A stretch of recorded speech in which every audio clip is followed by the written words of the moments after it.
Hello mga kagandang buhay!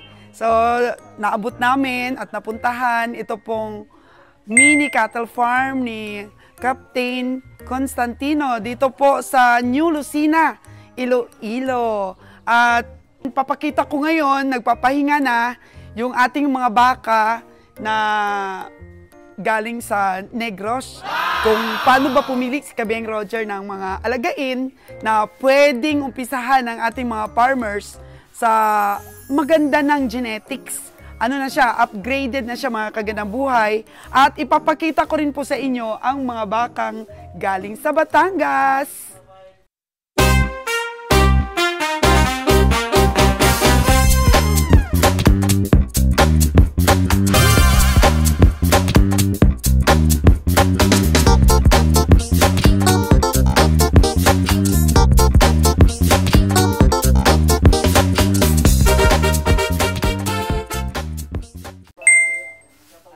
Binuksan na po ni Manager Bio ang gate. Welcome to our farm daw.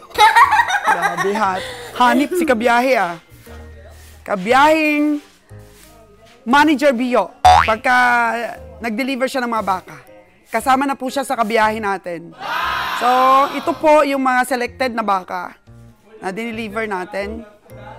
Ang price po nito mga kagandang buhay is 65,000 each. Ayan.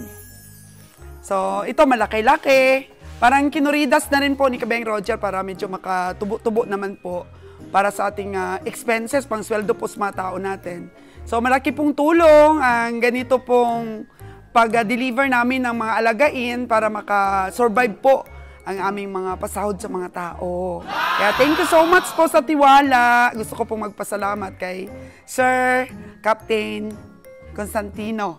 At sana, ingat ka dyan po sa iyong mga biyahe dahil inspired ka dahil ito na yung mga baka nyo ngayon. Ito na yung mga baka ni Captain. So ito, actually, mga isang buwan po yung pag-alaga nito ni Kabeng Roger sa inahin. So yung nabilan po ni Kabeng Roger nito ay yung nabilan ko rin po kay Diwata na ngayon nga po ay pinakatay ko na. Naiwan na lang sa akin yung anak ni Diwata. At sa mga vlogs ko po, pinakita ko na talagang EI ito at ito, Brahman na Brahman. 495K po yung benta ni Kabiyahe. Sulit na po dahil may anak. So, saan ang buntis dito, Manager? Ito.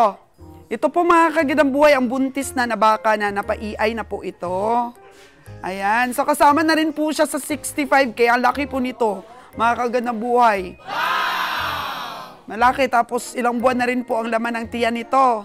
So, tubong-tubo na po si Kapitan dito. Tapos ito po yung isa, and then babae.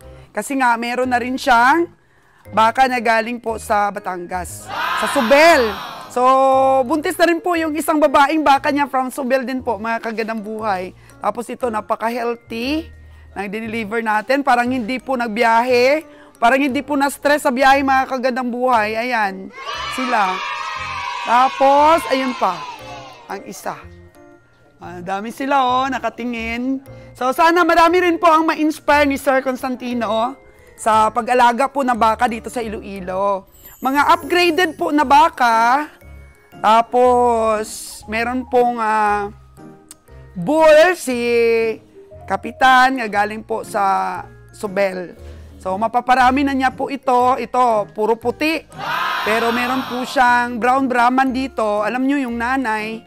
At pangalawang anak niya pa lang po ito. Bata pa po itong nanay. Ayan, pero tingnan niyo po, malaki. Malaki na kaagad. Parang mas malaki pa po dun sa taga Batangas niya na, na baka. So, siyempre, upgraded na rin po. Ayan, tsaka yung anak niya po, sa puwerna pa lang po, tubong-tubo na si Sir Constantino dito. So, yun po ang price. 65,000. Inalagaan pa po yan, mga 2 buwan ni Kabeng Roger. Ayan, and then this inahin is 95. And then, ito pong buntis, 65 din po. 65 din po dun sa ilalim. Tsaka po ito, 65 din po.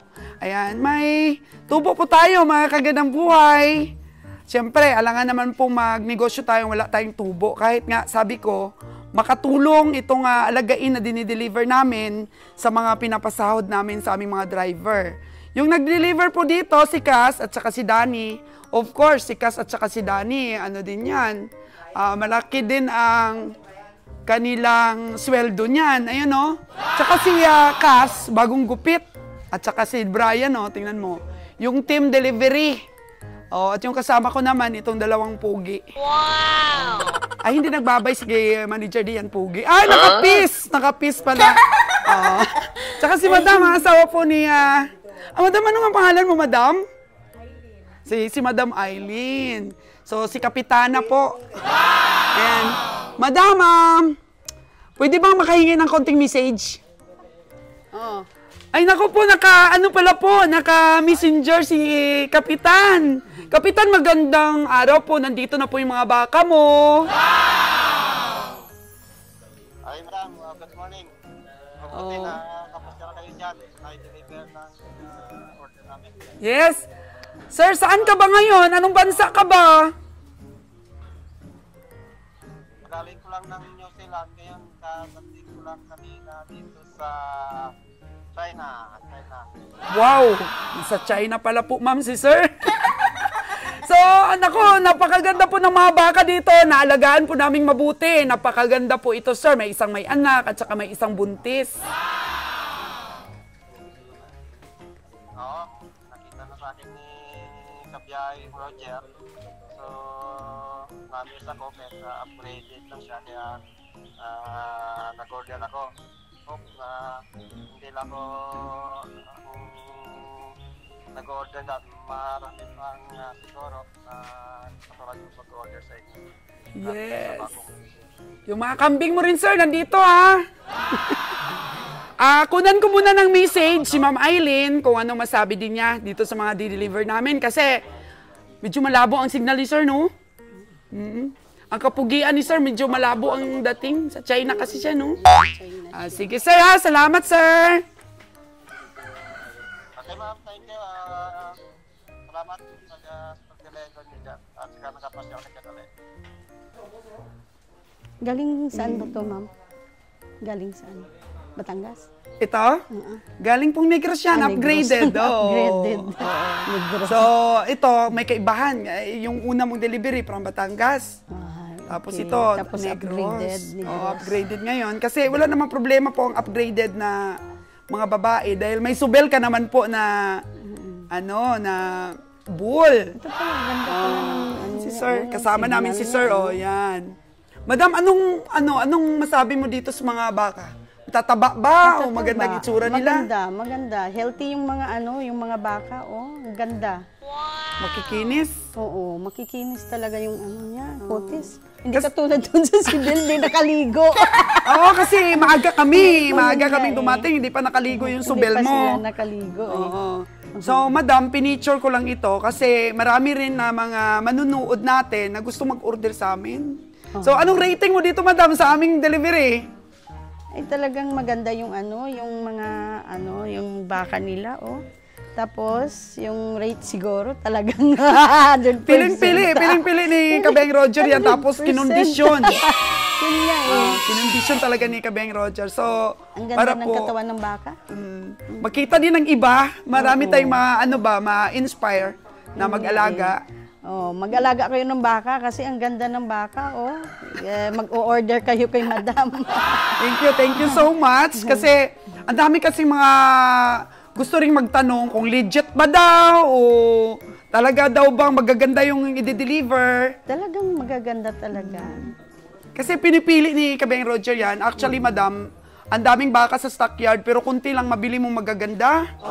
Kaso lang si Captain naman, marunong pumili. Nanonood siya sa mga vlogs namin. Tapos, siguro tinitingnan niya ang tindig ng baka. Alam niya, marunong siyang pumili Pangalawang beses na to Una, subel, madam, no? Una, subel. Tapos ito ngayon, pangalawang beses na to. Ang kagandahan yan, madam, buntis na. Oo, buntis na yung isa. Pag nanganak, tubo ka na. Tapos pag nag-hit uli, subel na yung ipapakasta natin para mas gumanda po ang lahi. Katulad dun sa subel, mayroong Buntis. buntis at saka parang ng lalaki yung isa ano na niya, Oo, nag-hit niya tapos, oo. wow, ang galing naman. So, abangan natin yan, Captain. Abangan natin yung bakang subil mo pag nanganak. Ipakita natin sa mga viewers natin. Oo, update. Madam, update ko kayo ni Ka Roger para inspire yung mga subscriber ninyo na mag-order ulit. Tsaka madam, yung location mo dito, hindi mainit. Hindi. Tsaka yun ang ganda ng pagkakagawa mo, hindi nakawayan, kagaya dito, Pinataas ko na yun kasi hindi makaakyat yung lalaki sa babae kasi yung ano niya, Ay, yung likod tumatawa niya. yung likod sa kawayan. Pinaakyat na pala ito ni Pinaakyat, madam. oo. So nakaka-inspire po na mag-alaga ng baka. Ito po yung humble beginning ni Sir Constantino. Ano nga pangalan ni Sir Constantino? Yung first name? Danilo, no? Si Sir Danilo.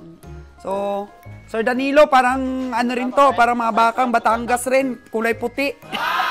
I'm sure yung anak nito magiging kulay puti. Na ngayon yung subil namin Dati hindi yan mahawakan. Ngayon, mabait na siya? Oo, mabait na siya. Tingnan niyo natin kung anong sekreto ng tagapag-alaga ninyo po, madam.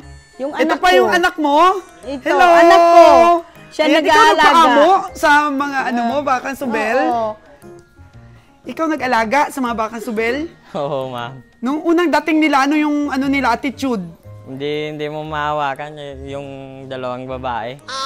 Talagang, Pag kahit ano ka lang, diyan ka lang nakatayo, bigla kang anuin yan. nanunuwag Oo. dati. So, paano mo napaamo yung mga bakang subel mo? Siguro sa nag-aalaga na din ako ng mga aso na kaya siguro din sa animal lover. Nadala mo, no? Napansin nila na labing ka rin sa kanila. Pero ngayon, yung isang babae, okay pa yan kasi yung isa, buntis kasi yung isang babae, kaya medyo maila. Oh, May medyo lakas. ayaw niyo lumapit kasi Pero buntis. kung ako pumapasok dyan, wala naman silang tatlo, hindi naman nag-aano sa akin. Pero yung isa daw, nakakastahan na rin? Wow! So mga ilang buwan nga ito dito sa inyo? Mga 2 or 3 yata. Oh, pero tingnan mo, nag-hit na, tapos buntis na yung isa. Buntis yung isa. Oo. Kasi medyo mahal lang talaga yung bakang subel. Kasi 120,000 kaagad yung isa na yan, doon pa lang sa subel. Wala pang pamasahe yun. Oh, no! Yung full subel. 4 months na daw dong, sabi ni Sir 4 Constantino. months. Oh, sabi ni Sir Danilo, 4 months na. Ayan, tabayanan natin. Ano bang kaibahan sa sa mga native dito? Sarap alagaan? Malaki. Malaki talaga, no? May mga bumisita na rin ba dito? May tumingin sa mga baka mo? Wala pa naman. Wala pa naman. Pero pag nabalitaan nila yan na magaganda yung lahi ng mga baka nyo dito, makapagbenta ka na. Makapagbenta kasi yung talaga, yung maganda niyan, yung mga anak, pangbenta. Pag dumami, di ba? Pag nakaparami ka ng may lahing subel dito, ayos yan, makilala ka. Dito ka na maging milyonaryo ng totoo. Kung milyonaryo ka na ngayon, madadagdagan pa sa pag-aalaga ng baka. Di ba? Nanonood ka rin ng mga vlogs ng iba? Hindi masyado busy sa Pero malay mo, isa ka dito sa Iloilo na maging breeder. Di ba? Kasi may bagang breeder. subel ka. Paramihin mo yan daw. Alagaan mo mabuti yung galing Batangas. Kasi napakahirap yung pag-transport namin yan dito, hindi basta-basta. Tingnan ko yung mga bakang subel mo. Okay, ma'am. Ito po yung bakang subel, mga kagandang buhay. Paano po ba natin malalaman kung bakang subel nga talaga ito? Ayan may pangalang Z. Ayan. Parang talagang Z yan. Sa mga taga-subel, ito na po yung na-deliver namin. Tapos, meron pong body number yan. May record po yan doon. 12088. Ayan. So, ayan po siya. Mga kagandang buhay. So, 4 months pa lang po ito dito kay Sir Constantino. Saan na doon ang confirm na buntes? Dalawa kasi itong babae. Ito po, kasi medyo ayaw daw lumapit sa tao kasi buntis. So, ito siya, walang ligo po, mga kagandang buhay. Pero buntis na po ang babaeng subel ni Sir. Ayan. Yung babaeng subel ni Sir ay buntis na, and then yung isa nakastahan. Ayan, tingnan niyo po ang katawan, mga kagandang buhay, ang taas kaagad. Ang taas ng paa, ang ganda ng forma. Ayan, yung mga babaeng subel. So dito po mag-uumpisa yung journey ni Sir Constantino sa pag-alaga ng mga subel na baka. May lahi pong subel. Ayan po, tingnan ninyo yung circle na yan sa kanyang hita. Yan po ang palatandaan na baka subel. And then may number po dun sa taas. Parang number 35. Yung dito sa taas. Ito, may ano din ito. Ayan o. Number 89 naman po ito. 89, tapos may 8197. 8197. Yan, meron din po pala pareho ng lalaking subel, pero dito banda yung ano, sa kanya, oh. 8187. Yung kanyang, ano, tapos may, ano pa yata number dito sa gitna. Yan, kasi para po, may mga tanda po yan sila para hindi po ma-inbreeding yung mga baka nila. Pag, halimbawa, bumili ka ng lalaking subel, ayan, yung ibibigay naman sa inyong babae, ay nakatatak para po matrace yung lahi, para po hindi ba inbreeding. Kaya napakaganda po itong naumpisahan ni Sir Constantino, mga kaganda buhay, yung bakang subel niya. Siguro ang puti-puti nito pag napaliguan. Kasi maaga pa po kami, usually ang paligo po sa baka, mga alas 9 yan eh. So maaga kami dumating dito, kaya hindi pa nakaligo. Pero yung atin pong galing sa Negros, ayan, mukhang nagustuhan po nila yung kulungan nila. Tingnan nyo po mga kagandang buhay. Talagang ano sila oh, parang contented and happy sa bago nila pong tahanan.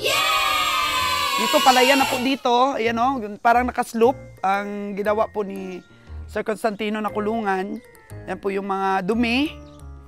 Ito po yung kanyang palayan. Actually, yung nakikita natin, mga kagandang buhay, nakakubo doon, no? Nakapunta na ako doon dati. Yan. So, dyan po ang itikan ni Sir. Yan, yung na-interview ko po siya tungkol po sa itikan. Ayan po yung itikan niya.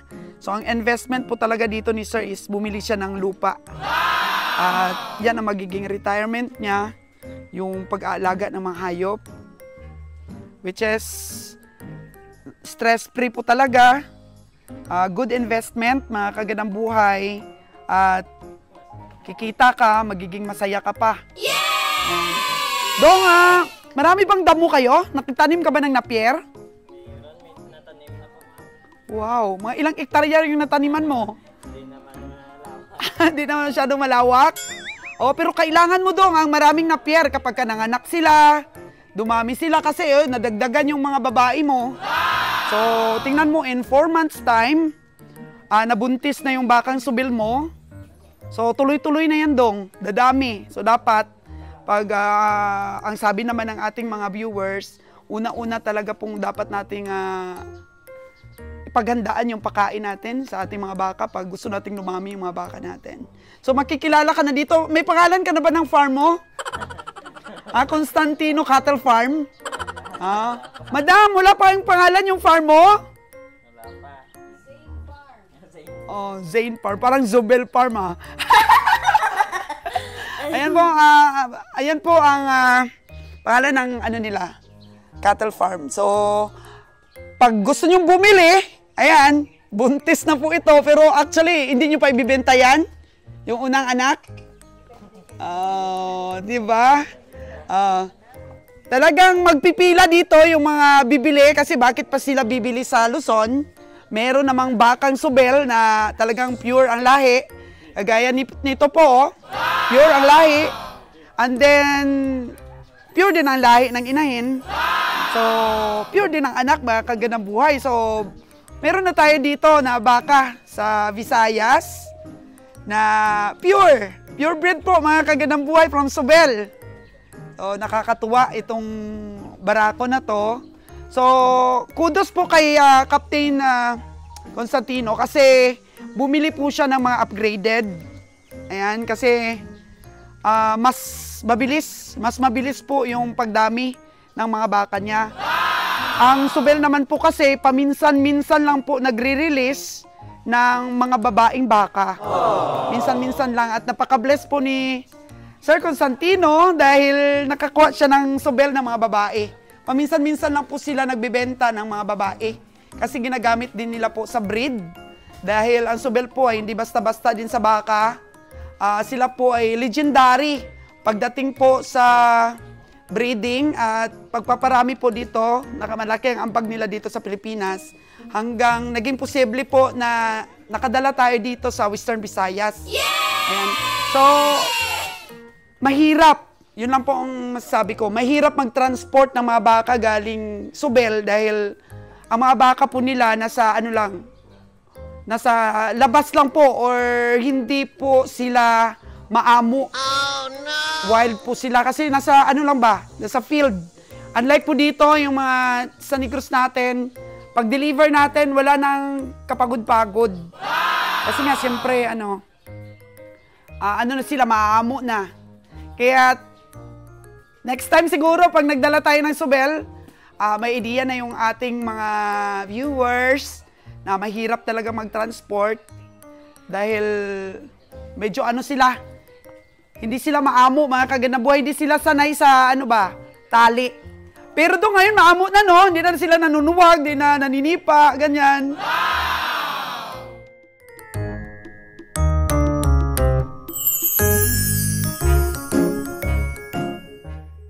Okay, time out na daw. Sabi ni Brian, mga kagandang buhay na napakita na natin yung na-deliver nating baka and then yung Subel. Kasi excited din ako na matingnan natin at mabisita yung mga Subel natin na delivery. Diba? Kaya maganda itong location ni Madam dahil napaka lamig. Ang kaimito dito siguro pag nagbunga ito, ang dami. Wow! Laki puno ng kaimito, nagbibigay po ng magandang silungan ang ating mga hayop. So, paalam na tayo kay Madam. Madam! Thank you sa pag-feature ng galing Batangas nating mga baka at yung na-deliver natin. Proceed na kami sa uton. Hala, kakain daw. Merong prepare si Madam. O, may manok.